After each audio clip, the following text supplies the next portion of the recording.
Punganur MPDO కార్యాలయానికి చెందిన ప్రభుత్వ రికార్డులను దగ్ధం చేసిన ఘటన పట్టణంలో కలకలం రేపుతోంది. ఇక గత ప్రభుత్వంలో ఎంపీడీఓ ఆఫీసులో పనిచేసిన కాంట్రాక్ట్ ఉద్యోగి సునీల్ 13,66,000 రూపాయలు తన సొంత నిధులకు మార్చుకొని దుర్వినియోగం చేసినట్లుగా తేలింది.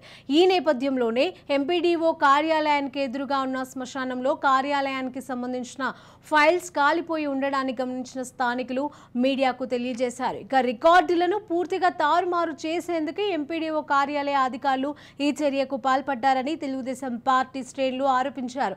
ఈ ఘటనపైన స్పందించిన జిల్లా కలెక్టర్ సుమిత్ కుమార్ ఎండీఓతో సహా మరో 2 అధికారులను నిన్న సస్పెండ్ చేయడం జరిగింది. ప్రస్తుతం కాంట్రాక్ట్ ఉద్యోగి సునీల్ పరారీలో ఉన్నారు.